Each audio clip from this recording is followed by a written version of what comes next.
Assalamualaikum warahmatullahi wabarakatuh.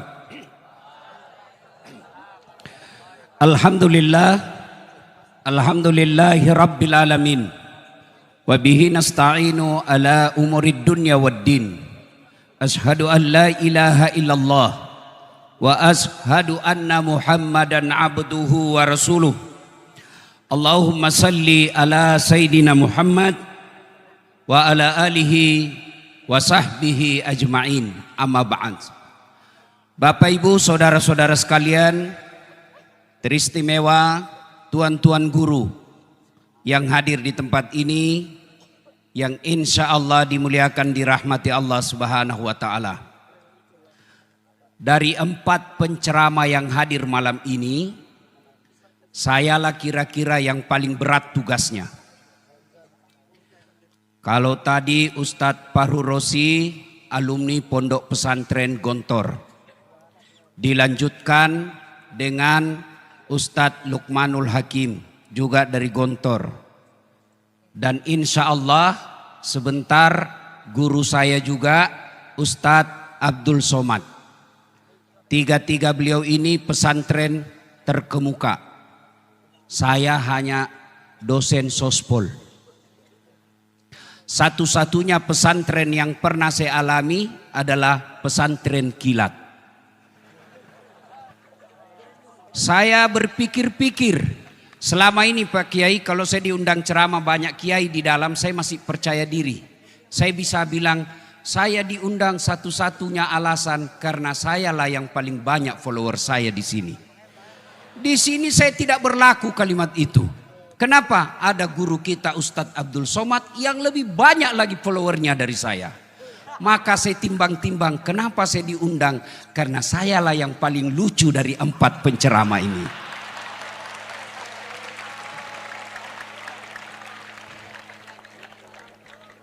Saya pikir apa yang saya mau sampaikan ini? Allah Karim, musibah besar buat saya. Baiklah, saya coba-coba sendiri dengan cara saya sendiri. Ibu-ibu, adik-adik sekalian, kalau saya ikut pilkada kalah, masih ada pilihan. Ikut lagi 5 tahun yang akan datang. Bapak Prabowo 4 kali ikut pilpres baru menang. Saya tidak disenang sama gubernur. Kalau saya pegawai, saya masih ada pilihan. Apa? Pensiun dini. Selesai masalah. Saya merantau ke Jawa. Di Jawa tidak enak. Mulerek, mangan ora makan, yang penting ngumpul. Pulang lagi saya ke Sulawesi. Saya merantau ke Malaysia. Malaysia tidak nyaman, masih ada pilihan. Saya balik ke Indonesia. Ibu-ibu, suami cerewet, malas cari nafkah, ada pilihan? Ada.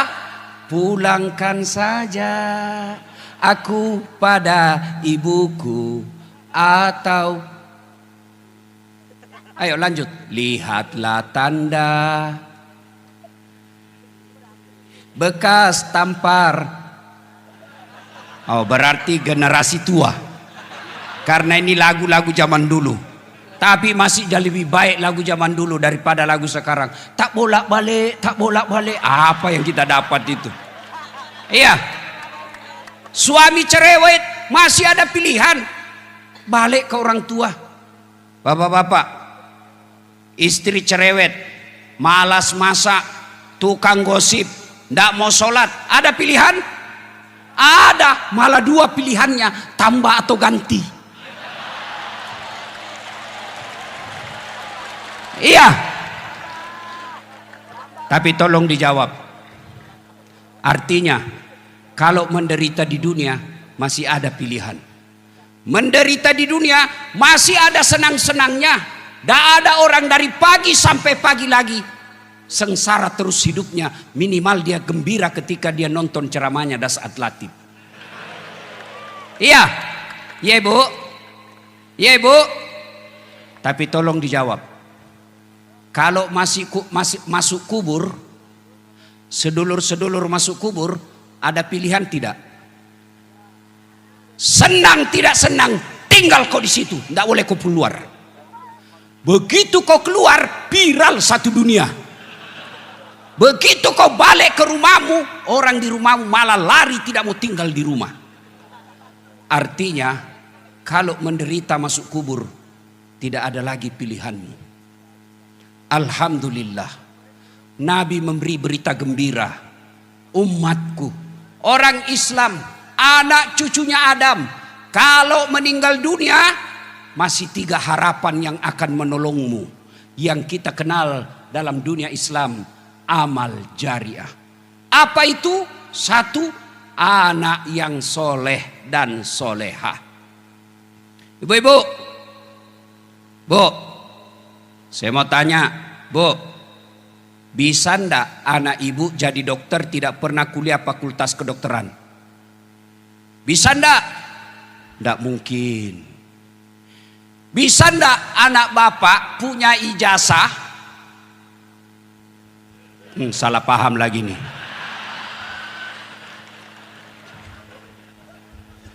Sudah ndak usah itu kalau gitu. Bisa ndak bapak ibu sekalian punya anak jadi kapolsek bukan polisi? Ndak mungkin. Bisa ndak anak bapak ibu sekalian jadi tentara tidak pernah daftar lulus tentara? Ndak mungkin. Bisa ndak anak bapak ibu sekalian jadi anggota DPR tidak pernah caleg?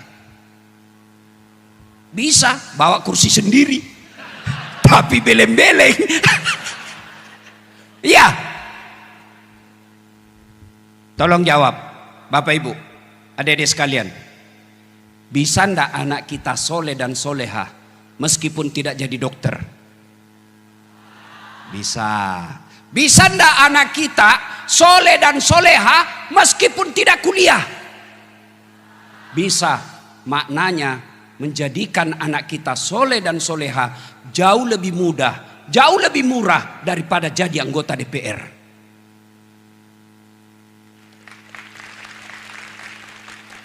Tapi sayangnya anak-anak kita, ibu-ibu kita lebih bangga kalau anaknya jadi kontraktor daripada jadi ulama. Lebih bangga mereka punya anak pengurus MBG.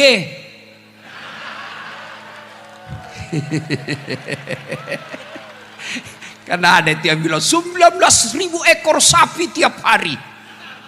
Ternyata usut punya usut, sapinya ada di Royco.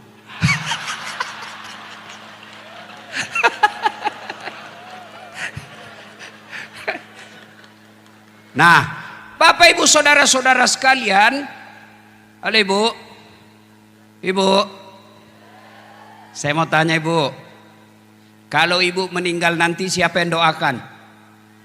Suami? Jangan harap Ibu kawin lagi.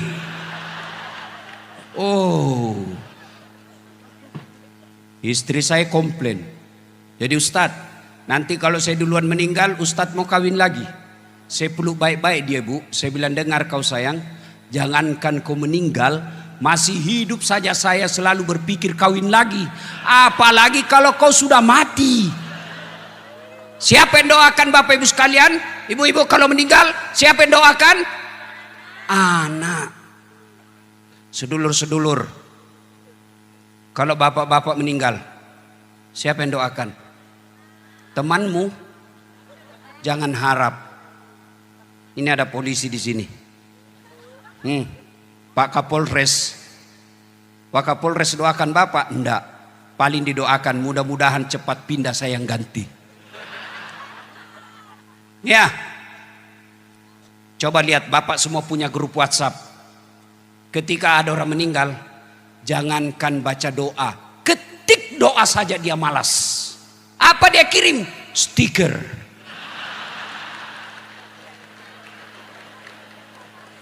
Al-Fatihah. Dia tidak baca itu. Bapak ketawa karena bapak semua pelakunya. Iya. Siapa yang doakan kita? Anak yang soleh dan soleha. Alangkah bahagianya kita Alangkah bersyukurnya kita ketika sudah jasad kita ditanam dalam tanah, anak membangunkan masjid untuk orang tuanya.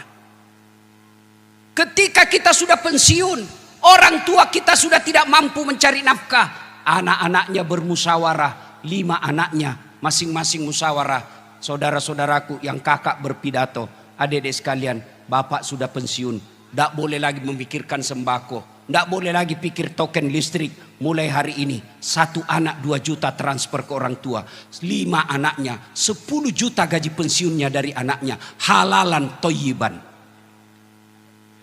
Yang banyak kita lihat dimuliakan di media sosial, dihormati di kantor, dicium tangannya anak buahnya, sampai di rumahnya dimaki-maki sama anaknya yang masih SMP. Demi Allah, orang tua seperti itu rugi lahirkan anak. Anak yang soleh dan solehah inilah yang menjadi harapan kita. Dia akan mendoakan orang tuanya sudah di alam kubur, setiap sujudnya dalam salat 5 waktunya, apa yang diucapkan? Allahumma gfirli wali walidayya warhamhuma kama rabbayani saghira. Itulah anak yang hebat. Tapi lihat anak-anak modern sekarang, makin kaya orang tuanya makin kurang ngajar. Oh, sama cowoknya sopan betul. Iya kak. Sama bapaknya dia sliding tangannya.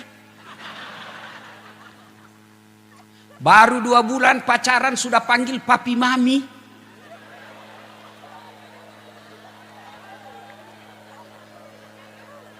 Pret. Orang tuanya tidak dihormati. Dinasehati sama orang tuanya, apa katanya? Itu kan dulu. Celaka orang tua seperti ini. Punya anak justru yang dilahirkan adalah raja. Yang kita harapkan punya anak, anak kita lah yang merajakan kita dan meratukan kita. Anak yang soleh dan soleha. Maka ibu-ibu, contohlah anaknya Ibrahim alaihissalam. Ibu-ibu masih ingat Ibrahim alaihissalam? Ketika diajak ngomong anaknya, nak, saya diperintah Allah untuk menyembelih kamu. Menurutmu bagaimana? Kisah ini pelajaran buat kita. Orang tua tidak boleh otoriter dalam mendidik anak. Sudah nyata-nyata wahyu, masih diajak ngomong anaknya. Mail, Ismail. Jangan juga kau cari di kitab Mail, tidak ketemu kau sampai kiamat. Menurutmu saya diperintah Allah menyembelih kamu, menurutmu bagaimana? Coba, sudah perintah Allah masih diajak ngomong. Banyak orang tua otoriter, mentang-mentang dia gagal tentara, anaknya dipaksa jadi tentara.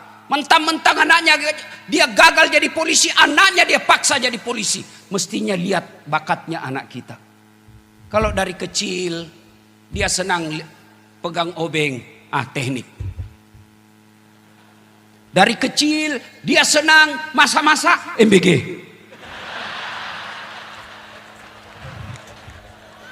Kenapa? Saya heran, kenapa sensitif sekali nih MBG? Mungkin karena tidak masuk akal ini ya. Iya.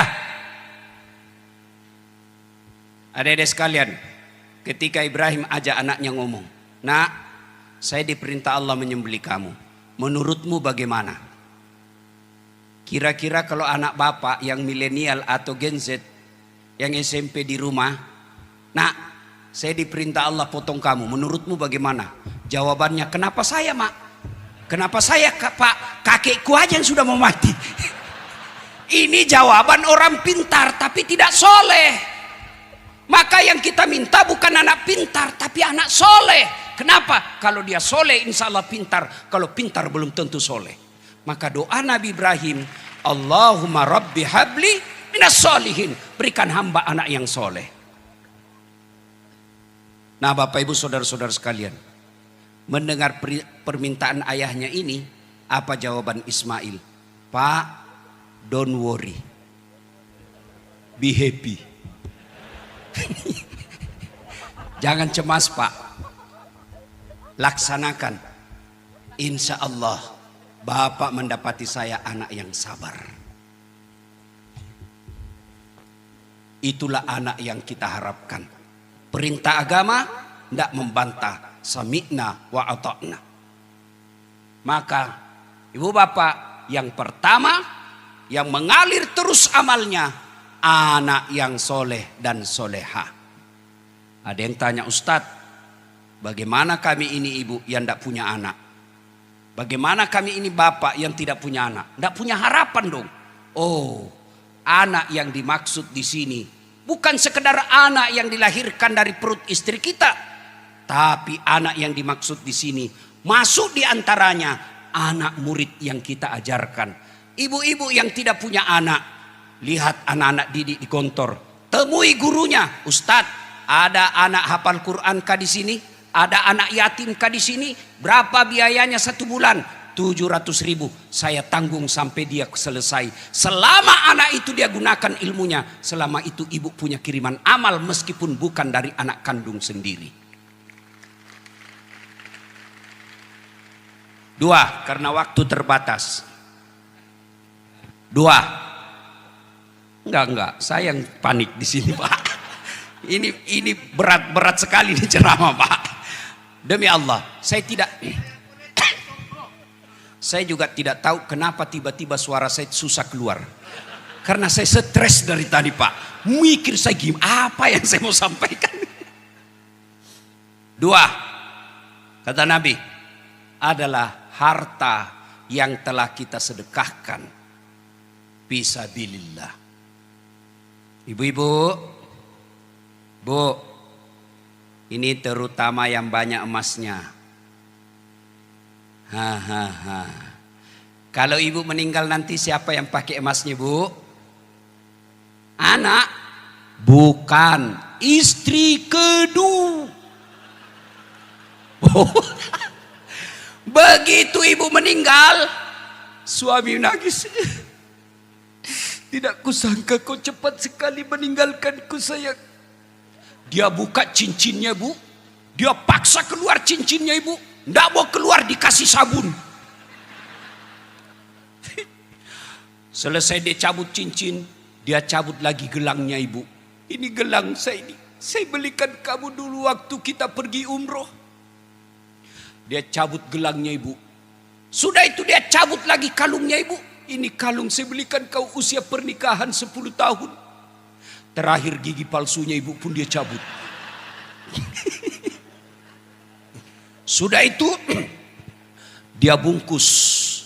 Dia bungkus cincinnya ibu, gelangnya ibu, kalungnya ibu, dia bungkus sambil menangis. Dia simpan dalam lemari. Selamat tinggal sayang. Betapa cepat kau tinggalkan aku. Dia simpan. 3 bulan kemudian pergi reuni Gontor. Ketemu janda. Oh. Piye kabare Mbak? Api-api Mas. Sampean api. Saya gimana Kak? Istri saya meninggal. Sampean duda? Iya. Saya juga janda. Oh cocok dong. Oh cinta lama bersemi kembali. Dia balik ke rumahnya. Dia ambil tadi emas yang dia simpan di lemari. Dia tarik lemari dalam emas itu. Dia simpan dalam kotak warna pink. Dia bungkus lalu warna pink. Kasih pita-pita warna pink. Orang yang lagi jatuh cinta. Dia ketemu sama si janda. Lalu dia berkata, Dek, ambil saja ini emas. Sudah mati yang punya. Nggak lagi dia bilang wafat. Dia bilang kamu mati. Bu, daripada diambil janda, mending bawa ke Gontor. Bawa ke pesantren untuk anak-anak kita. Ini yang disebut pandai menyikapi harta. Pak Kiai, saya bilang sama ibu-ibu kaya di Makassar. Ibu-ibu yang kaya tidak usah pakai emas asli. Kenapa? biar palsu orang juga tidak percaya palsu. Maka lebih baik kau pakai yang palsu, yang asli bawa ke pesantren. Saya bilang juga sama ibu-ibu yang miskin. Ibu-ibu yang miskin, tidak usah kau pakai yang asli. Karena biar asli orang juga tidak percaya. Maka lebih baik pakai yang palsu, yang asli bawa ke pondok pesantren. Jadikan dana untuk anak-anak yang soleh dan soleha lagi yang sekolah. Adik-adik sekalian, tanya Luqmanul Hakim, tanya Ustadz Abdul Somad, Abdul Farhur Rosi Amsar. Tidak ada orang bangkrut gara-gara sedekah. Tidak ada orang yang jatuh bangkrut karena sedekah. Yang sepanjang saya tahu justru dia kaya karena rajin sedekah. Dan tidak ada orang senang orang pelit. Saya mau tanya bapak-bapak, senang tetangga yang pelit atau dermawan? Ayo jawab. Senang menantu yang pelit atau dermawan? Senang pemimpin yang pelit atau dermawan? Tuh, tidak ada orang suka orang pelit. Bahkan orang pelit sekalipun tidak suka sama orang pelit. Dia bilang, tidak usah kau ke rumahnya, pelit. Padahal dia juga pelit. Suatu kali Nabi didatangi musafir yang miskin. Assalamualaikum warahmatullahi wabarakatuh ya Rasulullah. Waalaikumsalam warahmatullahi wabarakatuh. Ta'al. Sini. Gaya-gaya sedikit. Ta'al. Padahal saya tidak tahu bahasa Arab. Sini. Ya Rasulullah, saya musafir. Sudah beberapa hari tidak makan. Adakah makanan yang boleh kami makan ya Rasul? Nabi berkata, tunggu mi dulu. Tunggu kos itu. Nabi masuk. Tanya Aisyah, ya Khumairah. Masya Allah. Panggilannya Nabi kepada istrinya, ya Khumairah, yang kemerah-merahan pipinya. Maka bapak-bapak pulang dari pondok ini, panggillah istri kita dengan panggilan kasih sayang. Wahai istriku yang termancung hidungnya. Tidak mancung hidungnya Ustaz. Ya lehernya aku lihat. Tidak mau juga lehernya. Ya giginya aku lihat. Justru giginya yang mancung. Ya kau carilah mana yang baik. Jangan juga terlalu jujur. Jangan juga terlalu jujur. Mentang-mentang istrimu hitam kau panggil Blacky. Ya. Masuk Nabi. Adakah makanan yang bisa kita berikan kepada tamu kita? Apa kata Aisyah? Ya Rasulullah, jangankan makanan, baunya aja tidak ada. Halo Ibu, Bu, ada ndak yang kalah ibadahnya Nabi di sini? Ada ndak kalah mustajabnya doa Nabi di sini? Ndak. Allah sampai katakan, andai bukan karena engkau Muhammad, saya tidak ciptakan dunia dan isinya. Saya persembahkan dunia dan isinya engkau Muhammad. Tapi ternyata kekasih Allah itu di rumahnya pun tidak ada makanan. Kita tidak ada senasib seperti beliau, tidak ada makanan. Yang ada adalah selera kita melebihi rezeki yang Allah kasih. Nabi aja tidak ada makanan di rumahnya, tapi tidak pernah curhat di medsos. Ya Allah, berikanlah, murahkan rezekinya suamiku. Sibuk betul itu Tuhan mau baca medsosmu. Nah, keluar Nabi. Saudara, kami pun tidak ada makanan. Tapi ada jubah saya. Ini jubah saya, silakan kau ambil. Siapa tahu ada yang mau beli. Mendapat jubah Nabi senang. Dia ke pasar di Madinah. Saudara-saudara sekalian, saya punya jubahnya Rasulullah. Siapa yang ingin membelinya? Di samping pasar Madinah ada orang kaya yang agak gangguan matanya. Buram. Blur matanya. Sebelum saya lanjut, ini mata nikmat yang patut kita syukuri. Ini mata. Adik-adik santri. Halo? Adik-adik santri. Tunggu dulu ya. Mana ini HP saya? Tapi Ini HP ku bos, iPhone 17 Pro 2 tera. Siapa yang mau saya kasih? Ayo, mana yang mau saya kasih? Tapi begitu saya kasih kamu langsung buta, tuli. Mana yang mau? Mana yang mau? Berarti bukan ini handphone yang mahal. Apa yang mahal? Mata, telinga. Apa kalau kau sudah tuli? Halo? HP baru kau tidak berfungsi, telingamu yang masalah. Hebatnya lagi di mata, dia bisa bedakan mana istri, mana tetangga. Coba kalau tidak bisa dibedakan, tertukar-tukar istri. Kenapa lain-lain rasanya malam ini? Ternyata Satpol PP. Iya kan? Maka kita nikmat. Ini blur matanya, gangguan matanya. Dia panggil budaknya, kamu pergi ke pasar. Kalau kamu yang berhasil mendapatkan jubah Rasulullah, kau yang berhasil membelinya, ku bebaskan kamu. Udah, pergi. Ringkas kisah, alhamdulillah, si budak yang berhasil membelinya. Dia datang ke tuannya. Tuan, alhamdulillah, saya berhasil membelinya. Kata tuannya, alhamdulillah. Dengan izin Allah, bismillah, saya bebaskan kamu dari perbudakan. Lalu dia ambil jubah Rasulullah, dia lipat, dia salawat sebanyak-banyaknya, dia usapkan ke wajahnya dengan niat sembuh matanya. Dengan izin Allah, sembuh. Salawat. Saya punya pengalaman tentang kekuatan salawat. Saya pergi ceramah salah satu pulau terpencil di Kalimantan, pas di tengah lautan, pakai kapal kelotok. Tahu kapal kelotok? Perahu. Tok. Bukan speedboat. Kalau speedboat kan laju. Saya pegang knalpotnya. Saya kira kayu pak. Knalpot. Saya pegang. Bau asap.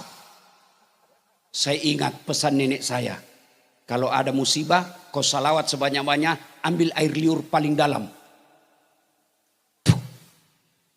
Dengan izin Allah. Tidak luka saya punya tangan. Saya pun heran. Tapi jangan kau coba deh ya.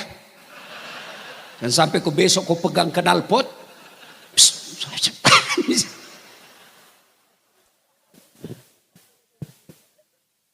Dia usap wajahnya. Dengan izin Allah sembuh. Rasa syukurnya. Dia ambil jubah Rasul.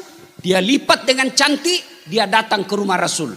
Assalamualaikum warahmatullahi wabarakatuh ya Rasulullah. Alhamdulillah, saya yang membeli jubah Rasulullah. Dan saya usapkan ke wajahku. Dengan izin Allah, penglihatanku normal kembali. Sebagai rasa syukurku, ku kembalikan jubah Rasulullah kembali. Lalu Nabi memanggil istri beliau. Ya Humaira, sini kamu lihat. Lihat hebatnya ini sedekah. 1, mengenyangkan perut orang lapar. 2, memerdekakan budak.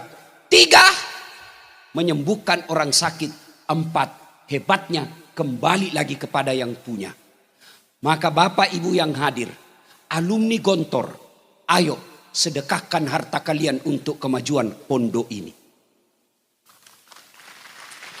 Saya tidak punya duit Ustadz. Kalau anda ahli di bidang media sosial, sedekahkan media sosialmu untuk pondok ini. Saya ahli komputer Ustadz, sedekahkan ahli komputermu untuk pondok ini. Saya ahli manajemen Ustadz, sedekahkan manajemenmu untuk kemajuan pondok ini. Inilah yang kita istilahkan dalam Quran, pastabikul khairat, berlomba-lomba dalam mengambil kebaikan. Insya Allah, harta yang disedekahkan di jalan agama Allah tidak akan pernah habis, malah semakin tambah, makin tambah, makin tambah. Terakhir ini kisah pribadi saya Pak Kiai. Ini bukan mau sombong dan takabur, supaya lebih yakin. Karena saya yang mengalami. Kemarin, waktu Idul Kurban, saya pergi reuni Ikatan Fakultas Syariah IAIN Alauddin. Pada saat itu peresmian gedung IKA. Saya berpikir, apalah saya sumbang ini. Akhirnya saya berkata, insya Allah saya akan sumbang 50 juta untuk sapi kurban anak-anak mahasiswa. 2 ekor. Pulanglah saya Pak Kiai.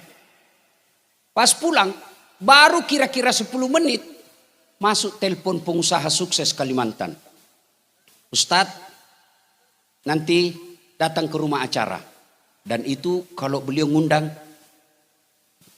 bukan gini pegang amplopnya, tapi koper. Saya bilang sama anggota saya yang ikut, kau lihat hebatnya itu sedekah dek. Saya keluarkan 550 juta, saya yakin di atas 200 juta nanti gantinya ini kalau Aji yang undang. Berapa gantinya dia kasih? 400 juta. Sudah, baru satu itu? Sudah. Kemudian saya ke Jakarta. Pengusaha lagi ketemu. Ustadz, gimana kabar? Baik. Nanti saya kirim ya untuk hari Lebaran. Dikasih lagi saya 100 juta. Sudah 500. Saya baru keluarkan. Dan lain masih ada lagi. Pada hari itu terkumpul 700 juta lebih. Percaya, yang penting hakul yakin. Jangan ragu-ragu.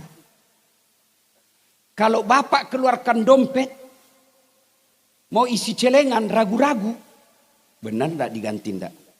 Benar tidak diganti nih kata Ustaz Hasan? Oh tidak Pak. Kenapa? Ana indosani abdibi. Benar Pak Kiai. Saya tergantung sangka hambaku. Kalau dia sangka diganti, saya ganti. Kalau dia ragu-ragu, tidak. Maka ada orang lewat celengan Pak. Anak muda tepuk belakang. Pak, dia sodorkan, ini orang kaya Pak, tapi pelit. Dia tarik dompetnya. Dia cari. 2.000 dia keluarin. Masuk celengan. Lewat depan anak muda ini, ditepuk belakang, dari ada belakang. Haji. Ya, dia sodorkan uang 100.000. Wih, dalam hatinya Pak Haji, hebat betul ini anak muda. Masih muda 100.000. Akhirnya dimasukkan celengan. Begitu masuk celengan, dia bilang ini anak muda, Pak Haji, itu uangnya bapak yang jatuh tadi.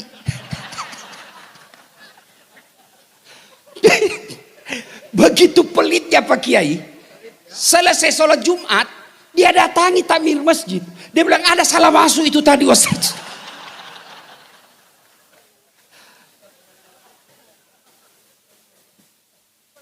Pelit betul. Maka dedek sekalian, bagi manajemen modern, Eropa, Amerika, Australia, cendekiawan mereka. Mereka berkata kalau mau maju ekonomi, kalau mau banyak duitmu, dia pakai manajemen ekonomi modern. Bagi kita pakai manajemen ilahiyah. Apa? Sedekah. Sedekah. Jangan berkata saya masih mondok. Tidak mungkin. Sedekahlah. Meskipun sedikit. Apa sedekahnya Ustadz? Dilihat pesantren. Oh, sini tidak ada sendal dari tempat wudhu. Ada uang belanja dari ibu. Belikan sendal jepit. Niatkan. Ya Allah, tambahkan rezekiku. Saya akan ganti ini. Insya Allah. Pondok ini bisa maju kalau kita semua berlomba-lomba dalam mengambil kebaikan. Salah satu di antaranya sedekah sesuai dengan apa yang kita miliki. Yang ketiga, yang akan mengalir terus-menerus adalah ilmu yang bermanfaat. Saya bukan ustadz, ya teruskan ceramahnya ustadz. Kita punya semua grup WhatsApp. Tapi sayangnya grup WhatsApp yang banyak kita teruskan, yang kita share beramai-ramai, kadangkala hanya isu-isu politik. Tapi ceramah-ceramah, konten-konten dakwah biasanya kita malas untuk teruskan ke grup WhatsApp lainnya. Bapak terima ceramahnya guru kita Ustadz Abdul Somad. Terima, sebarkan ke orang lain. Kalau 10 grup, satu grup 100 orang, 500 orang. Masa tidak ada yang nyangkut? Ilmu yang bermanfaat. Saya sayang, biasa heran. Cuma yang selalu disebarkan ceramah saya meleset-meleset sedikit. Dilihat dosa, tidak dilihat barang bagus. Itu aja yang banyak diserahkan. Bapak ibu saudara-saudara sekalian, anak yang soleh dan soleha, harta yang telah kita sedekahkan, ilmu yang bermanfaat, alhamdulillah berkumpul di tempat ini. Inilah tempatnya ketiga-tiganya. Anak yang soleh dan soleha, anak pondok kita, anak pesantren kita. Bayangkan 100 tahun, bukan jumlah waktu yang ringkas. 100 tahun kita lihat Pak, banyak perusahaan, banyak organisasi bertahan 100 tahun. Tapi mungkin karena didukung oleh harta yang banyak. Banyak organisasi perusahaan bertahan 100 tahun.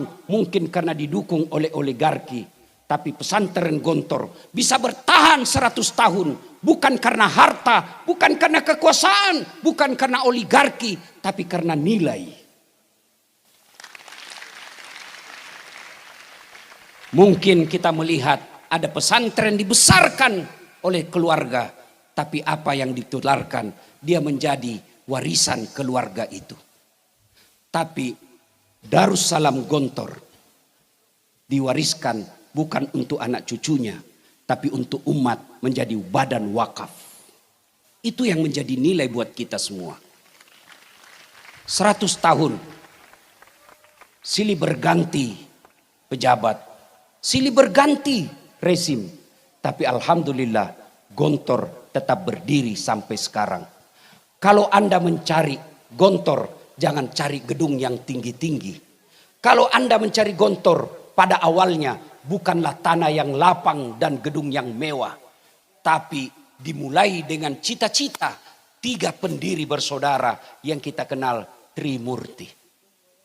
Yang sampai detik ini karena keikhlasannya bisa bertahan sampai 100 tahun. Tapi tidak boleh puas sampai di situ. Pertanyaan makin besar, mampukah kita abad kedua berikutnya? Saya yakin dengan semangat 3 tadi, insya Allah, jangankan 100 tahun yang akan datang, biiznillah, dengan izin Allah, maka Gontor akan bisa lebih tua dari Republik Indonesia insya Allah. Indonesia baru berapa puluh tahun, Gontor sudah 100 tahun. Mudah-mudahan Allah memberkati tempat ini, guru-gurunya, santri-santrinya, dan insya Allah abadi sepanjang zaman. Ini saja yang ingin saya sampaikan. Kalau Ustadz Lukmanul Hakim pandai berpantun, karena memang orang Melayu. Kalau MC tadi pandai berpantun, karena memang diajarkan pantun. Kami orang Bugis tidak tahu pantun. Tidak ada. Maka dalam budaya bahasa tutur orang Bugis tidak ada pantun. Kalau orang Melayu ingin melamar, dia akan berkata, aku melihat ada bunga di taman. Bunga itu sudah siap untuk dipetik. Kalau orang Bugis tidak. Sudah besar anakmu ya? Kasih nikah anakku sama anakmu. Itu orang Bugis itu. Tidak pandai dia berpantun Pak. Itu orang Bugis begitu. Maka kami tidak tahu pantun. Maka saya mohon maaf tidak bisa berpantun. Ya, Bapak Ibu saudara-saudara sekalian, terutama para kiai, terima kasih atas penghormatan ini. Saya tadi tertolong. Sebab saya tadi lihat susunan acara, saya yang terakhir. Bayangkan kalau saya yang terakhir, di depan ada Ustadz Abdul Somad, mati ngutu saya. Alhamdulillah, Ustadz Abdul Somad yang terakhir, saya bisa terselamatkan. Bapak Ibu saudara-saudara sekalian, terakhir sekali. Ini semangat buat adik-adik. Saya alhamdulillah orang Tionghoa pengantin di Makassar, non muslim, saya diundang ceramah nasihat perkawinan. Padahal non muslim, Tionghoa diundang nasihat perkawinan. Bahkan Cap Gome kemarin, Cap Gome tahun baru Tionghoa, tablik akbar di Klenteng, saya diminta ceramah. Inilah kira-kira yang disebut pesantren modern Gontor. Bisa diterima semua golongan. Mudah-mudahan adik-adik sekalian, dakwalah yang rahmatan lil alamin. Kalau Anda ahli dakwah, dakwah. Jangan menakut-nakuti. Ada orang ceramah, baru baca satu hadis, kayak dia panitia hari kiamat. Saya pun dibully di medsos. Dibilangi kamu ustadz tidak sunnah. Cerita-cerita sunnah kamu tidak sunnah. Saya bilang kenapa kau tuduh saya tidak sunnah? Buktinya kau tidak punya jenggot. Ya mau diapa kalau tidak mau tumbuh? Maka adik-adik pesantren, ayo silakan jadi mubalik yang bisa diterima semua orang. Yang kita kenali dengan ulama modern. Itulah yang diharapkan oleh pidato tadi Pak Kiai Hasan. Apa tadi? Apa yang tidak diajarkan? Apa yang tidak dimiliki? Insya Allah kalau ini kita pegang baik-baik, maka pesantren Gontor akan menjadi pesantren teladan di bumi Nusantara. Demikian, lebih dan kurangnya mohon dimaafkan. Usikum wa nafsi bitaqallah. Pastabikul khairat. Assalamualaikum warahmatullahi wabarakatuh.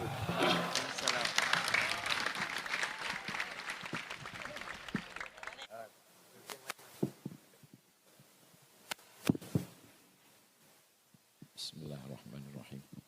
Assalamualaikum warahmatullahi wabarakatuh.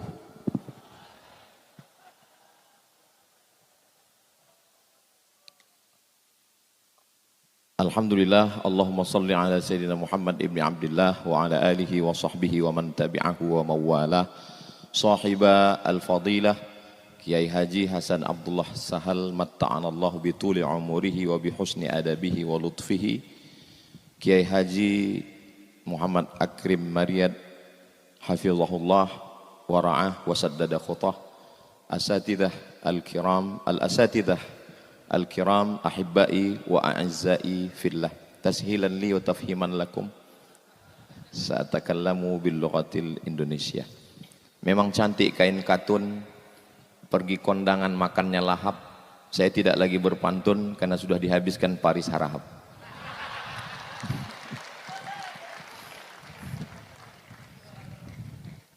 Ustadz Fakhrul Razi itu pernah ceramah di depan artis-artis, berapi-api, menyala abangku. Ustadz Luqmanul Hakim ceramah di depan pengusaha-pengusaha, menghantam mereka yang gila branded itu. Dia habisi seperti Mike Tyson menghabisi Holyfield. 2 kali pukul tumbang. Tapi begitu mereka kembali ke Gontor, menangis. Jadi waktu mereka menangis tadi, saya berpikir, Ustadz Luqmanul Hakim tajribi 4 tahun di Gontor. Ustadz Fakhrul Razi taman SD 6 tahun di Gontor. Menangis, apalagi aku. Apa yang mau aku sampaikan? Saya bacakan Al-Fatihah sekali ke Kiai Haji Ahmad Sahal. Saya bacakan Al-Fatihah sekali ke Kiai Haji Zainuddin Fanani. Saya bacakan Al-Fatihah sekali ke Kiai Haji Imam Zarkashi. Langsung diijabah Allah. Apa yang terjadi? Berubah susunan acara. Masih tertulis di smartbook bahwa yang ketiga itu saya. Kalau sayalah yang maju tadi, menangis juga lah saya. Tapi begitulah indahnya rencana Allah, lebih indah dari rencana panitia. Maju Ustadz Das'ad Latif, selesai semua dibuatnya. Memang kalau kita ceramah di rumah kita sendiri memang nggak bisa. Nggak bisa. Makanya Ustadz Fakhrul Razi, Ustadz Luqmanul Hakim kembali ke rumah, mereka bisa ngomong itu aja udah alhamdulillah. Apalagi saya. Maka mudah-mudahan apa yang mau saya sampaikan ini diridhoi Allah Subhanahu wa taala. Ustadz Dasan Latif dari Makassar, Sulawesi. Ustadz Lukmanul Hakim dari Kalimantan. Ustadz Abdul Somad dari Sumatera. 3 pulau ini tidak pernah bersatu dalam sejarah. Malam ini Gontor Perekat Umat tertulis sebelah kiri. Itu masih koma. Kalau mau dilanjutkan, Gontor Perekat Umat wal Ummahat.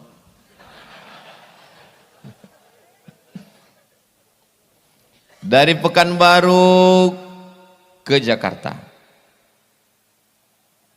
Perjalanan saya bukan pantun. Dari Pekanbaru ke Jakarta 1 jam 30 menit. Sampai di Jakarta nunggu pesawat jam 12.15 malam baru boarding. Naik pesawat menuju Sorong. Pejam mata, buka lagi, belum sampai juga. Pejam lagi, buka lagi, disangka bidadari, rupanya pramugari. Sholat subuh di pesawat, sampai jam 6 pagi di Sorong, turun. Naik pesawat lagi pada hari berikutnya.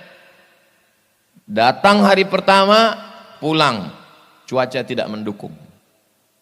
Hari berikutnya naik pesawat, baru kami sampai ke Kaimana. Sampai di Kaimana, diperkenalkan oleh Pak Bupati Ustadz Abdul Somad, ini Ketua Majelis Ulama Indonesia Kabupaten Kaimana, Provinsi Papua Barat Daya dan Papua Barat. Beliau adalah alumni Gontor tahun 1985. Jadi kalau ada yang bertanya ke saya, Ustadz dari Papua? Iya. Ada alumni Gontor di sana? Pertanyaannya salah. Pertanyaan yang benar adalah di mana yang tidak ada alumni Gontor?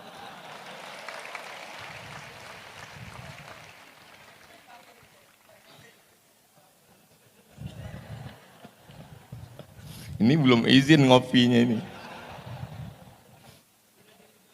Sudah diribet. Pergi ke Kairo. Terus kemana? KBRI, Kedutaan Besar Republik Indonesia. Ketemu alumni Gontor, Duta Besar Republik Indonesia, Bapak Muhammad Fakhir. Bapak Abdurrahman Fakhir. Pergi ke kantor Kementerian Agama yang gedungnya tinggi di depan Masjid Istiqlal, yang megah, yang hebat. Pergi sekali ke sana, akan ketemu dengan Bapak Maftuh Basyuni. Datang lagi sekali lagi ke sana, ketemu lagi dengan Bapak Lukman Hakim Saifuddin. 2 kali datang, 2 kali ketemu alumni Gontor. Pergi ke PBNU, Pengurus Besar Nahdlatul Ulama. Datang sekali ke sana, orang akan bertemu dengan Kiai Haji Idham Khalid. Ketemu lagi ke sana, akan berjumpa dengan Romo Kiai Haji Hashim Muzadi, alumni Darussalam Gontor Ponorogo. Pergi ke kantor Muhammadiyah, akan ketemu dengan Bapak Profesor Dr. Din Syamsuddin. Artinya apa? Berdiri di atas semua golongan. Li jami'it tawaif wali maslahatil ummah. Inilah yang diperlukan Indonesia yang sedang tercabik-cabik hari ini. Saudaraku yang dimuliakan Allah Subhanahu wa taala. Ada non-muslim yang mengomentari video saya. Pas saya tanya dia, "Abang, video yang mana yang abang lihat?" Saya khawatirnya seperti yang dikatakan Ustadz Das'ad tadi. Mau dilihat takut dosa, mau tidak dilihat barang bagus. Soalnya video itu saya simpan juga Ustadz Das'ad. Kata dia, video yang Ustadz mengatakan berawal dari keterpaksaan, lama-lama jadi kebiasaan, lama-lama jadi kebutuhan, tentang bangun pagi. Berapa banyak orang bisa kuliah S1, S2, S3? Berapa banyak orang skor TOEFL, Test of English Foreign Language? Berapa banyak orang berprestasi? Tapi kalau untuk bangun pagi susah, payah. Di sini anak bapak, anak ibu diajar bangun subuh. Tidak ada yang tidak bangun subuh di Darussalam Gontor Ponorogo. Nih, makanya kalau ada suami ibu yang payah bangun subuh, kirim ke sini. Biar diletakkan telinganya dekat lonceng itu. Bangun subuh ini bukan, tadi saya coba browsing di internet, manfaat bangun pagi. 1, 2, 3, 4, 5. 1, ususnya sehat karena dia sarapan, sehingga tidak sempat kelaparan, tidak sempat asam lambungnya keluar, tapi tidak ada makanan. 2, jantungnya, hatinya tenang, maka moodnya hari itu sehat. Jangan sampai dia bad mood. Mulutnya sehat, kenapa? Karena tidak kering, ada makanan, ada minuman. Matanya sehat, karena tidurnya teratur. Kalau tidur pagi sampai siang, payah tidur malam, susah tidur malam. Padahal tidur yang paling berkualitas adalah tidur malam, paginya melek, itu yang paling bagus. Yang kelima, otaknya cerdas, bangun pagi. Yang nulis itu bukan website Islam. Di mana Ustadz baca? www Rumah Sakit Siloam. Orang non muslim yang menulis, tapi ajaran bangun pagi itu ajaran kita. Disinilah anak bapak ibu dibangunkan pagi. Semua berawal dari bangun pagi. Tunjukkan lembaga, mau universitas, mau sekolah hebat yang membangunkan anak-anaknya. Saya sudah nanya pengajian ibu-ibu. Ibu-ibu, ya, gimana bangun pagi? Alhamdulillah Pak Ustadz, membangunkan anaknya mudah, bapaknya yang susah. Jadi semua berawal dari bangun pagi. Anak Anda sulit bangun pagi, daftarkan segera. Ingat, sebelum tanggal penutupan berikut ini. Saudaraku yang dimuliakan Allah SWT, Darussalam Gontor Ponorogo tidak mencari murid karena yang tereliminasi saja ribuan orang. Tapi anak-anak kita perlu diselamatkan. Dari apa? Nggak usah dulu cerita masalah lapar. Lapar nggak usah dipikirkan, ada MBG. Tapi masalah bangun pagi ini, Ustadz Somad, mohon maaf ya, awalnya saya mau buat acara ini, kata Bapak Kabak Kesra, kita sebetulnya mau buat acara pagi Pak Ustadz. Terus kenapa kita buat zuhur? Mohon maaf Pak Ustadz, Pak Bupati payah bangun pagi. Bupati payah bangun pagi. Ustaz nggak boleh ngomong begitu, kan nggak disebut namanya. Menjaga kode etik jurnalistik. Kalau mau ngetes, lihat bangun pagi. Ibu kalau mau cari menantu, lihat bangun pagi. Bapak kalau mau cari menantu, lihat bangun pagi. Bagaimana kami bisa tahu dia bangun pagi Pak Ustadz? Lihat ijazahnya. Kalau Darussalam Ponorogo, lulus. Semua berawal dari bangun pagi. Bangun kesiangan, enggak sarapan, terlambat kereta, masuk kantor terlambat, bermasalah dengan atasan, semua seperti efek domino, bad mood dan seterusnya. Kalau sudah paginya enggak enak, itu sampai siang, sampai sore, sampai malam sudah enggak enak semua. Tapi kalau bangun pagi, terdengar suara dari menara, Masya Allah, ilahi lastulil firdausi a'la wala aqwa. Di beberapa masjid saya pernah juga dengar begitu. Acara ceramah di hotel, begitu saya masuk ke masjid saya lihat flash disk. Tapi di Darussalam Gontor Ponorogo, waktu saya pernah menginap, saya masuk, saya lihat manusia, orang, offline. Sekarang banyak, bukan lagi. Makanya banyak yang masuk surga itu nanti flash disk. Saudara yang dimuliakan Allah Subhanahu wa taala, setelah selamat dari bangun pagi, mulailah masuk ke dalam kelas. Anak kamu di mana? SMP Plus. Mantap. Anak kamu di mana? Islamic Boarding School. Masya Allah. Anak kamu di mana? Ya karena nggak lulus kemarin di negeri, ya terpaksalah masuk pondok. Menyepelekan pondok.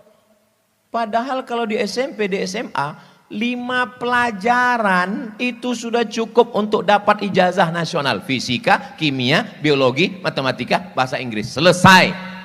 Tapi di Darussalam Gontor Ponorogo, Nahu, Sorof, Balaghah, Ma'ani, Bayan, Mantik, Tafsir, Ulumul Quran, Tajwid, Hadis, Mustalah Hadis, Rijalul Hadis, Mukhtaliful Hadis, bahasa Inggris, grammar, conversation, menghafal vocabularies, belum lagi nanti fisika, tetap ada kimia, biologi, matematika, bahasa Inggris.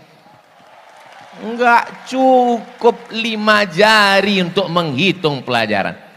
Makanya kalau ada orang yang mengatakan, ya anak ini daya tangkapnya agak kurang Pak Ustadz, jadi masuk pondok aja. Anakmu yang agak kurang-kurang kau masukkan ke pondok, 2 kemungkinan. Kalau enggak gila, mati. Kau cari anakmu yang tercerdas, kau cari anakmu yang terpintar, itu yang kau masukkan. Dia akan menjadi Dr. Fakhrul Razi. Dia akan menjadi Ustaz Luqmanul Hakim. 600.000 anak penghafal Quran bisa makan selama 14 tahun sudah dari beras yang dia kumpulkan. Maka Kiai Hasan mengenal beliau, Luqman yang mana? Luqman beras. Saudara yang dimuliakan Allah Subhanahu wa taala. Anak pesantren kalau dia dapat beasiswa dari Al-Azhar Kairo, biasa. Lulus di Ummul Qura Mekah, biasa. Tapi sahabat saya S2-nya di Jerman, Inggris, S3-nya di Australia. Tamat mana dia Pak Ustadz? Tamat dari Darussalam Gontor Ponorogo. Sekarang mengajar di UIN Yogyakarta. Namanya Ustadz Andre Rosadi. Sahabat saya, seangkatan di Mesir. Al-Azhar selesai. Inggris selesai. Australia selesai. Mana yang tidak selesai sama dia? Jadi kalau ada orang bertanya, kalau tamat Gontor bisa ke Inggris? Salah pertanyaannya. Negara mana yang tidak ada anak Gontor? Saudaraku yang dimuliakan Allah Subhanahu wa taala. Ini. Saudaraku yang dimuliakan Allah Subhanahu wa taala, adik-adikku sekalian, Ustadz Somad kenapa enggak masuk Gontor? Ini panjang ceritanya. Zaman kalian bukan macam zaman saya. Zaman kalian kalau mau cari informasi tetap tulis www.google.com. Selesai. Zaman saya untuk mencari Gontor, enggak usah saya ceritakan kesulitannya ya. Nanti kalian akan bilang itu derita lokal ya. Saya sangat ingin mau ke Gontor ini. Satu-satunya jalan dari Medan kalau mau kemari mesti ke Simpang Limun. Ada di situ alumni Gontor yang memang melalui dialah kemari. Tapi di zaman saya tahun 1993 saya tamat Madrasah Sanawiyah. Kalau mau masuk di bulan Syawal umur kau hilang 6 bulan. Berarti kau mesti nunggu setahun karena mengikut kalender. Dan bagi kami, bagi saya yang belum pernah keluar Sumatera, mendengar Gontor Ponorogo Jawa Timur itu jauh. Tapi sekarang adik-adikku tidak ada alasan untuk datang kemari. Jangan sampai menjadi penyesalan panjang. Seperti siapa? Seperti Ustadz Abdul Somad. Tapi hebatnya karomah yang diberikan Allah kepada para masyayikh, para kiai. Gontor ini, enggak pun kita masuk, niatnya aja pun sampai. Enggak salah, enggak keliru kalau kata Ustaz Fakhrul Razi, innamal a'malu binniyat. Kenapa Imam Bukhari memuat itu pertama? Kenapa Imam Muhyiddin Abu Zakaria Yahya bin Syaraf An-Nawawi juga memuat itu pertama di Arba'in? Karena memang niat baik. Saya yakin, saya percaya, ilmu yakin, hakul yakin, ainul yakin. Bahwa saya disampaikan Allah kemari, itu karena dulu ada niat yang disampaikan Allah. Tapi kehidupan saya tidak seperti sahabat-sahabat saya. Tiba-tiba gak pernahnya Ustadz Fakhrul Razi ini video call. Tiba-tiba video call. Kaget saya kira salah pencet. Tiba-tiba dia video call, terus saya tanya, ada apa? Saya lagi dengan mama Ustadz, mau ke Gontor. Beliau mau mengulang masa lalu saat mendaftarkan saya dulu. Seingat saya, kita kan gak boleh posting makanan di Facebook kan. Kenapa? Karena banyak orang gak makan. Begitu juga video call tentang mama kita kepada orang yang maknya udah meninggal. Cerita tentang Gontor kepada orang yang ingin masuk Gontor tapi nggak jadi Gontor. Itu sulit dimaafkan itu Ustadz Fakhrul Razi. Saya ikut bahagia. Lalu saya balas WA-nya. Ustadz mengenang masa lalu. Bisa berjalan lagi dengan ibu. Kalau dulu yang datang kemari seorang anak tamat SD. Hari ini 2026 dalam rangka milad yang ke-100 tahun 1 abad. Yang datang kemari adalah seorang doktor hadis dari Sudan. Dibawa oleh ibu. Tidak ada kebahagiaan melebihi itu. Saya tidak bisa merasakan itu. Ibu sudah meninggal dan saya tidak alumni Gontor. Tapi melihat kebahagiaan saudara, saya ikut menjadi bahagia. La yu'minu ahadukum, kamu belum beriman hatta yuhibba li akhih, sampai kau sayang kepada saudaramu ma yuhibbu li nafsi, sama seperti sayang pada sendiri-sendiri. Makanya ketika kita melihat anak-anak ingat anak kita, bagus. Melihat ibu orang ingat ibu kita, bagus. Asal jangan melihat istri orang lupa bini kita. Itu kurang bagus. Adik-adikku, malam ini kalian sedang melihat kakak-kakak kalian, senior kalian. Nanti kalian juga akan datang kemari sebagai guru besar, sebagai pejabat, sebagai duta besar, sebagai menteri. Dulu ibu kalian saat melepaskan kalian menangis melepas dia pergi. Tapi nanti 10 tahun, 20 tahun akan datang. Kalian juga akan datang kemari meneteskan air mata. Air matanya sama, keluar dari lubang yang sama, rasanya sama. Tapi dulu air mata penderitaan, kesakitan, kepedihan. Tapi hari ini air mata kebahagiaan. Melihat ibu dan anak bisa bertemu kembali. Perempuan yang dulu tidak ada rasa jijik untuk menggosokkan brus, membersihkan WC demi untuk mendapatkan barokah. Ternyata tangan itulah yang dicium oleh orang karena anaknya bisa mengumpulkan beras. Ibu dari Ustadz Luqmanul Hakim. Ibu itu punya firasat yang dalam. Dia tahu. Dari mana dia tahu? Ittaqu firasatal mu'min. Takutlah kamu pada firasat orang beriman. Fa innahu yanzuru binurillah. Dia memandang dengan pandangan Allah. Apa yang dia kirimkan untuk Abdul Somad? Dia kirimkan jas. Inilah yang saya pakai malam ini. Kenapa? Dia tahu saya lupa bawa jas. Dan saya hanya pakai baju koko dan sudah saya siapkan sorban.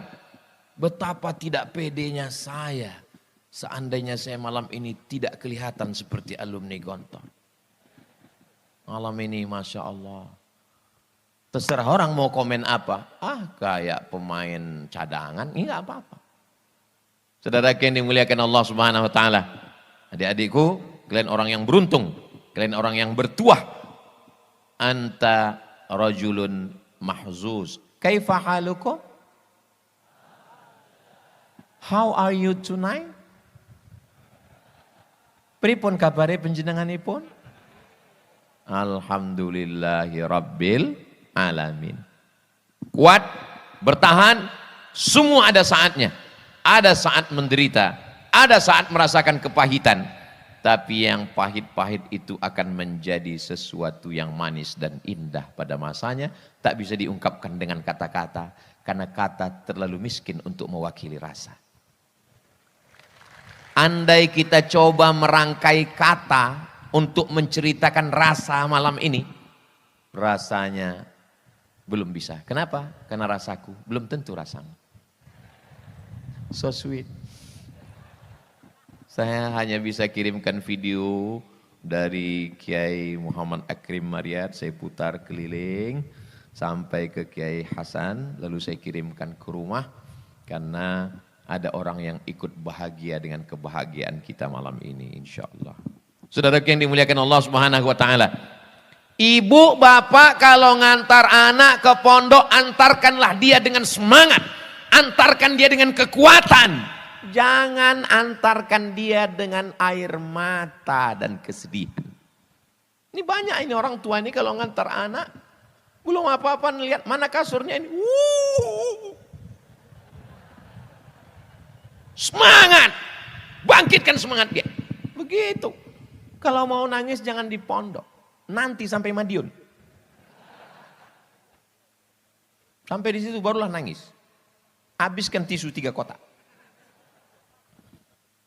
Datang sahabat saya mengadu, Ustaz Somad istri saya menangis bengkak matanya karena anak di pondok. Bagaimana nih Pak Ustaz? Bilang sama dia, lebih baik kau menangis sekarang daripada kau menangis 20 tahun lagi karena anak kena narkoba LGBT, daripada anak kena game online, daripada anak kena macam fitnah akhir zaman. Oh, akhirnya jurus itu dia pakai. Begitu dia pulang, istrinya nangis, dia bilang, lebih baik kau menangis sekarang daripada 20 tahun lagi anak kena narkoba. Rupanya suara istrinya lebih kuat lagi membalas. Enak aja kau ngomong begitu, aku yang mengandung dia. Datang lagi dia ngadu, Ustaz saya sudah pakai jurus Ustaz, tapi istri saya lebih keras. Dia bilang, aku pun tak bisa ngelawan istriku, aku bilang. Saudara yang dimuliakan Allah Subhanahu wa Ta'ala, antara ibu sama bapaknya mesti kompak, mesti satu cita-cita, mesti ittifaq, nggak boleh ikhtilaf dalam masalah memasukkan anak ke pondok ini. Memang serangan ke pondok sekarang luar biasa. Coba bangun pagi, buka handphone, scroll tentang musik 1, iklan mobil 1, tapi fitnah ke pondok 3 sekaligus. Kenapa fitnah tentang pondok ini munculnya ketika pendaftaran ajaran baru, terstruktur. Setiap bulan Mei Juni pasti bangkit lagi tentang pondok. Tapi pondok modern Gontor tidak kena. Kenapa? Karena masuknya bulan Syawal. Saudara yang dimuliakan Allah Subhanahu wa Ta'ala, ada saja cara Allah melindungi. Saya tidak membenarkan yang salah tetap salah. Makanya ketika ketua Komnas HAM tidak setuju bahwa oknum itu mau dikebiri, dia katakan tidak setuju. Saya bilang jangan dikebiri. Semua heboh, kebiri. Saya bilang ojo dikebiri. Terus patennya. Tidak layak dia hidup. Itu sudah layak hukum hirobah untuk dia. 50 anak-anak yang tidak berdosa dia hancurkan masa depannya. Kira-kira setuju dengan saya? Sama-sama radikal. Saudara yang dimuliakan Allah Subhanahu wa Ta'ala, yang salah tetap salah, dihukum, tegakkan keadilan, i'dilu, bersikap adillah, huwa aqrabu littaqwa, karena itu mendekatkan kepada takwa. Tapi jangan gara-gara nila setitik rusak susu. Dulu sebelanga, sekarang udah pakai kotak. Para kiai yang mukhlisina laguddin, mereka lebih dulu bangun sebelum santrinya bangun. dan mereka terakhir tidur daripada santrinya. Semua dia dengarkan, semua dia perhatikan. Apa kata Ustadz Luqmanul Hakim? Almarhum Romo Kiai Haji Abdullah Syukri Zarkashi tahu mana keran yang hidup, mana yang mati, mana yang bocor, kata Ustadz Luqmanul Hakim. Saya duduk di samping Romo Kiai Haji Hasan Abdullah Sahal. Tiba-tiba beliau panggil tadi adik kita. Sini sebentar. Ada apa Kiai? Sonnya mati. Beliau mendengarkan. Katanya sonnya mati. Saya saking senangnya malam ini udah nggak tahu lagi saya mana yang hidup, mana yang mati. Apa kata beliau berbisik ke saya? Beginilah jadi pimpinan pondok. Semua mesti kita perhatikan.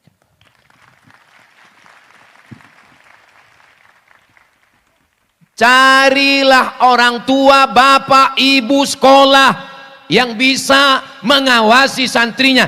Dari mulai bangun pagi jam 3, ngulang hafalan, mufradat, masuk masjid, sholat sunat, sarapan, masuk kelas, zuhur, masuk kelas, asar, olahraga, mandi, maghrib, isya, makan, jam 10 malam, masuk lagi. Cari di mana lembaga nasional, internasional, dalam negeri, luar negeri yang sanggup mengontrol, mengawasi anak kita dari jam 3 subuh sampai jam 10 malam. Benteng terakhir pertahanan umat Islam tinggal satu, pondok pesantren. Maka kalau tumbang pondok pesantren ini habis kita. Ini memang terstruktur mau dihabisi ini. Tapi yuriduna yutfi'u nurallah. Mereka ingin memadamkan cahaya Allah. Apa yang terjadi? Wallahu mutimmu nurihi. Allah yang akan menyempurnakan cahayanya. Tidak ada yang bisa membungkam cahaya Allah. Allahu Akbar. Kalau saya sudah takbir itu berarti sudah setengah jam. Saudara yang dimuliakan Allah Subhanahu wa taala, anak-anaknya sudah, wali santrinya sudah. Tadi ada Ustadz Das'ad Latif menyinggung tentang kenapa pondok ini bertahan 1 abad. Kenapa bisa bertahan? Jangan kemana-mana, kita lanjutkan setelah yang satu ini. Dia kalau lagi live TV begitu. Di antara sebabnya karena badan wakaf. Ini wakaf. Wakaf la yuhabu, tidak bisa dihibahkan. Wala yuba'u, tidak bisa diperjualbelikan. Wala yurasu, tidak bisa diwariskan. Tidak bisa diwariskan, tidak bisa dihibahkan, tidak bisa diperjualbelikan. Wakaf lillahi ta'ala. Ini salah satu unsur kenapa ini bertahan. Tidak hanya 100 tahun. Madamatis samawatu wal ard. Selama langit terbentang, selama bumi terhampar, ini tetap akan dijaga oleh Allah Subhanahu wa ta'ala. Saya tidak mau hanya sekedar Ustadz Somad ceramah. Tapi rekaman ini yang hadir Ustadz Somad, bagaimana dengan Gontor 7? Bagaimana dengan Gontor 14? Memang saya ceramah di Darussalam Gontor Ponorogo. Tapi rekaman ceramah saya malam ini akan disebarkan di Gontor TV. Jangan lupa subscribe, like, share, and comment. Saudara yang dimuliakan Allah Subhanahu wa taala, saya mau setelah mendengar tausiah 4 ustadz dari 3 pulau malam ini, maka umat Islam di Indonesia beramai-ramai, berbondong-bondong memanggil, mengatakan, Bapak Darussalam, Bapak dari Gontor, iya, itu ada tanah mau saya wakafkan. Saya tidak mau tanah ini diambil oleh orang lain, menantu, cucu, kawan, sahabat. Saya mau tanah itu untuk tanah wakaf. Tanah yang mana? Tanah yang itu. Tanah siapa? Enggak tahu.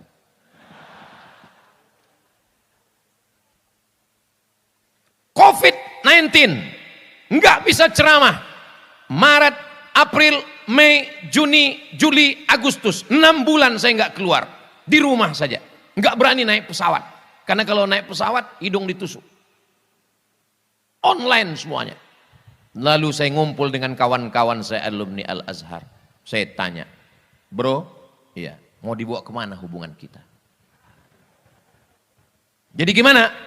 Mari kita tidak lagi ceramah di masjid, tapi Beri ke saya nama orang-orang kaya yang perlu kita datangi.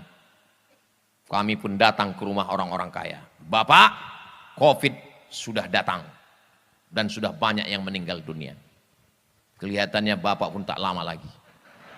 Maka kalau ada tanah, wakafkan. Inilah yang akan mengalir sebagai amal jariah.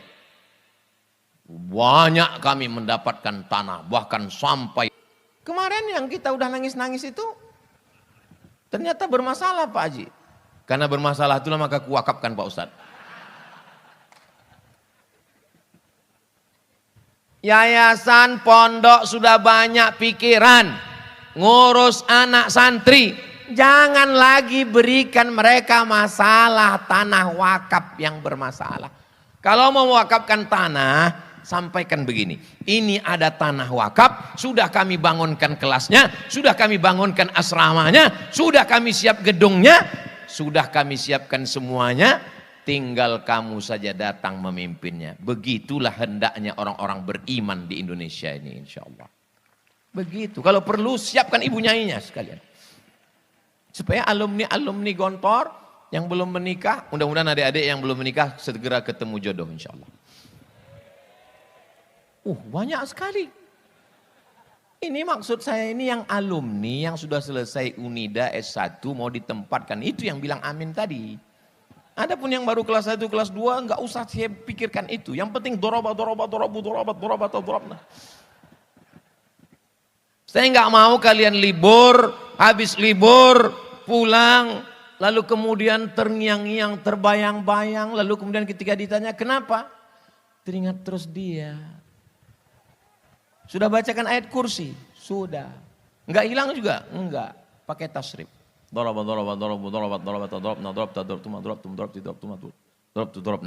enggak juga hilang? Pakai fi'il mudhari.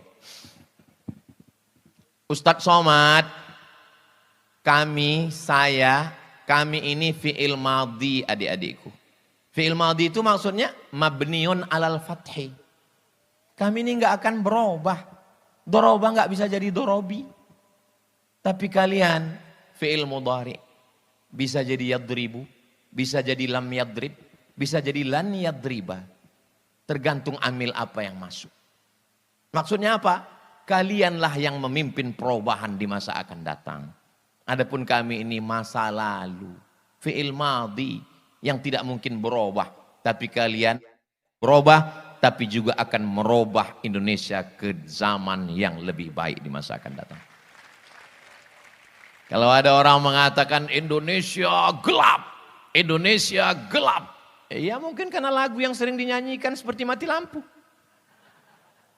Tapi kalau lagu yang dinyanyikan saudara kita tadi, sholawat, menyanyikan lagu-lagu yang mengingatkan pada Nabi Muhammad SAW, maka insya Allah saya selalu optimis. Kenapa? Karena syarat untuk menjadi pesimis itu satu. Syarat jadi pesimis cuma satu. La taqnatu min rauhillah. Jangan putus asa. Kenapa? Yang layak putus asa itu hanya illal qaumul, orang kafir yang layak putus asa. Maka kita tidak layak untuk berputus asa. Bagaimana masa depan anak-anak kita, Pak Ustadz Somad? Ustadz Abdul Somad kepalanya ini dirusak hanya oleh 5. Unyil, Ucrit, Usro, Pak Oga, Pak Raden. Itu pun gak merusak, banyak mendidik. Tapi anak saya, ponakan saya sekarang dirusak macam-macam. Instagram, Telegram, Miligram, Kilogram, Facebook, TikTok. Apa yang bisa menyelamatkan ini? Saya buat nizam ketat. Anak gak boleh pegang handphone. Jangan pegang handphone. Tiba-tiba Sami yang 5 tahun, setiap tamu datang, ngelihat anak-anak pegang handphone gini dia. Tamu datang ke rumah bawa handphone, dia ngintip handphone teman. Meleleh air mata saya. Sedih. Anak begini. Saya bilang sama istri, kita kasih dia handphone. Jangan, kata dia. Tapi enggak tahan juga. Akhirnya kami cari jalan tengah, win-win solution. Kita kasih dia handphone, tapi handphonenya jangan konekkan ke internet. Terus isi aja video ngaji, baca Quran, doa-doa, zikir-zikir 5 menit, 5 menit, 2 menit, 3 menit. Enggak bisa kita lepaskan. Sahabat saya, alumni Al-Azhar, guru di Pekanbaru, razia ke sekolah, bawa keranjang, ambil handphone murid, ambil handphone siswa, ambil handphone siswi, periksa isinya, videonya, kontennya. Lalu orang tua ditelepon, "Bapak, besok datang." "Mohon maaf, saya ada kerja luar kota." Ibunya, istri datang. Ibunya datang, dikasih tahu, ini anaknya kurang ngajar, ini anaknya kurang perhatian, ini anaknya tidak dapat didikan yang baik. Setelah gurunya habis ngomong, si ibu ngomong, "Mohon maaf Pak, itu handphone suami saya." Ternyata bukan kenakalan remaja, bukan kenakalan anak-anak, tapi kenakalan bapak. Ibu-ibu, kalau ibu rajin mengawasi handphone suami, bagus. Nanti coba kalau handphonenya tinggal, ibu miss call. Tiba-tiba muncul keluar, bukan my wife, bukan ya Humaira, bukan Blacky. Terus apa yang keluar? Security syariah. Saudara yang dimuliakan Allah Subhanahu wa taala, al-mu'minun suami, wal mu'minat istri, ba'duhum awliya'u ba'd, saling tolong menolong. Ya'muruna bil ma'ruf, mengajak berbuat baik, wa yanhauna 'anil munkar. 100 tahun Gontor, 1926, 2026, bagaimana manajemennya? Dari mulai mengatur santrinya, sampai dapurnya, sampai kurikulumnya, sampai tanah wakafnya, sampai badan usahanya. Ini manajemen totalitas yang dituliskan dalam 500 halaman disertasi yang sudah disidangkan belasan profesor doktor di Universitas Airlangga. Ditulis oleh Bapak Dr. Munif At-Tamimi. Anda mau dapat bukunya? Hubungi nomor kontak berikut ini. Ustadz kok tahu? Saya termasuk diberikan kehormatan untuk penyidangnya. Yang nggak tahu berarti belum follow IG saya. Saudaraku yang dimuliakan Allah Subhanahu wa taala. Jadi yang tersebar dalam serpihan-serpihan ibarat kaca jatuh ke batu, itu sudah dirangkai oleh alumni-alumni, tinggal datang apa yang mau diambil, apa yang bisa bermanfaat untuk orang banyak. Kalau kita bukan kiai, bukan ulama, bukan penghafal Quran, tidak bisa bahasa Arab, tapi kita ingin dapat amal jariah, tinggal satu yang bisa kita lakukan, wakaf. Saya duduk di bawah anak-anak kecil Papua. Anak kecil, mereka nggak bisa sekolah Pak Ustadz, karena mohon maaf, orang tuanya fakir miskin. Tiba-tiba anak ini ditanya, hadis tentang menuntut ilmu. Talabul ilmi faridatun ala kulli muslimin. Hadis tentang kebersihan. At-tahuru syatrul iman. Hadis tentang kasih sayang. Man la yarham la yurham. Kaget saya. Enggak sekolah? Enggak. Kok tahu hadis? Kok bisa nerjemah? Ustadz Somad, ini anak-anak dididik di atas tanah. Rumahnya belum selesai, pembebasan tanah belum. Ini 4 orang gurunya Pak Ustadz, Masya Allah. Adik dari mana? Kami alumni Darussalam Gontor Ponorogo. Yang mimpin sekarang namanya Ustadz Muslih, S2 Bahasa Arab. Mereka tidak gengsi.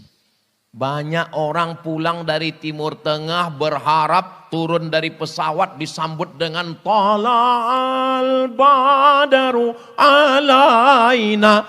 Ketika pulang ke kampung tidak direspon, tidak dimuliakan, ngambek. Akhirnya merantau ke kota, nggak ceramah, nggak ngajar, nggak ngaji, nggak mendidik. Syanu di mana sekarang? Innas safa wal marwata.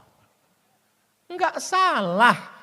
Silakan buka travel haji dan umroh, nggak salah. Siapa yang bilang salah? Saya pun masih bawa jamaah umroh 1 tahun 2 kali. Bulan Agustus nanti berangkat, bulan Januari berangkat. Yang ikut serta, ikuti beritanya di Instagram Ustadz Somad Official. Tapi hasilnya belikan tanah, hasilnya buatkan kelas, hasilnya buatkan asrama. Inilah yang akan. Ustadz Somad ini sanggup ceramah kira-kira berapa tahun lagi? Paling kuat, paling sanggup 10, 20 tahun. Itu sudah hebat betul. Di hari ulang tahun Gontor yang ke-120, itu ceramahnya udah nggak gini lagi.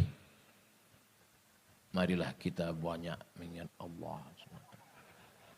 Saudara yang dimuliakan Allah. Makanya Ustadz Somad, jangan pikirkan tentang orang mau dengar atau tidak dengar.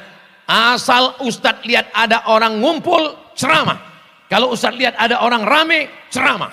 Itu pesan Ustadz Das'ad Latif ketika saya pertama kali ke Makassar. Jangan pilih-pilih ceramah. Maka sejak itu saya asal nampak saya orang rame, ceramah. Karena dia pesan begitu. Kenapa begitu Ustadz? Karena sampai masanya nanti orang ramai, tapi kau tidak bisa lagi menyampaikan ceramah. Ada masanya kau sanggup, tapi orang tidak mau dengar. Maka kalau ada orang ramai, ceramah. Maka kami tidak pernah memilah-milih dimanapun, surau, langgar, musola, pulau, danau, hutan, semuanya. Dibawa oleh Ustadz Luqmanul Hakim ke pedalaman, namanya Teluk Pakedai. Kan ada lagunya tuh, Pakedai, Pakedai. Sampai kami di pedalaman Kalimantan, dibawa naik speedboat, tidak pakai atap. Langit sebagai atapnya. Cahaya matahari. Kami tidak pernah memikirkan skincare kami akan rusak. Kenapa? Karena kita tidak dididik dengan pendidikan yang manja. Orang tua tidak khawatir meninggalkan anak karena dia tidak makan. Jangan. Orang tua perlu khawatir meninggalkan anak tidak pandai hidup. Apa itu anak yang tidak pandai hidup? Tidak pandai mengikat tali sepatunya sendiri. Ada anak yang tidak pandai mengikat tali sepatunya sendiri? Ya. Karena selalu dilayani. Tidak pandai membawa piring ke dapur setelah makan. Tidak pandai membersihkan tempat tidurnya. Semuanya serba 3 huruf. Ma, pa, ma. Generasi yang manja. Saya generasi yang sabar untuk menunggu mendengar musik. Mesti nunggu hari Ahad, Senin, Selasa, Rabu, Kamis, Jumat, Sabtu, Minggu, hari Ahad jam 10 pagi. Nama acaranya Album Minggu. Masih ingat? Berarti sudah tua. Untuk nonton sinetron bule orang barat, nunggu jam 11 siang. Kejam terhadap budak-budak. Tuan Baron. Perempuan yang teraniaya, Little Missy. Yang senyum berarti sebaya dengan saya. Tapi anak-anak sekarang, dia tinggal buka handphone, dia buka Netflix, dia buka YouTube, dia mau tonton lagu, dia mau tonton nyanyi. Ketika lambat sedikit saja, dia banting. Ketika lambat sedikit saja, dia marah, tantrum, emosi, tidak terkendali. Dulu, tidak terhitung berapa kali kepala saya ini kena pukul pakai sajadah. Lepak. Al-asma' al-madhkurah fi hadhil waraqah falyahduru ila qismil lughatil arabiyyah. Ila qismil lughah. Kita pun penasaran. Dipukul pakai batang sapu. Enggak ada komplain. Sekarang komplain. Bawa psikolog, psikiater. Ini kenapa? Batinnya terluka. La ilaha illallah. Batin terluka kata dia. Kita tangan kita luka enggak apa-apa. Anak manja. Generasi apa namanya? Strawberry. Merah. Cantik di dalam etalase kaca. Tapi begitu keluar dari kulkas, kena cahaya matahari sedikit saja. Lemah, lesu, letoy, lunglai, loyo. Kita tidak dididik dengan manja. Generasi selalu terbagi pada 3. Pertama generasi pejuang. Kedua generasi penikmat. Ketiga generasi penghancur. Maka itu Ustadz Somad buat sendiri, bukan? Itu teori sosiolog muslim namanya Abdurrahman Ibnu Khaldun. Ibnu Khaldun mengatakan dalam negara, dalam sejarah peradaban manusia, generasi selalu 3. Yang pertama pejuang, yang kedua penikmat, Yang ketiga penghancur. Jadi kalau saya mau anak saya tetap berjuang, maka saya jangan memanjakan dia.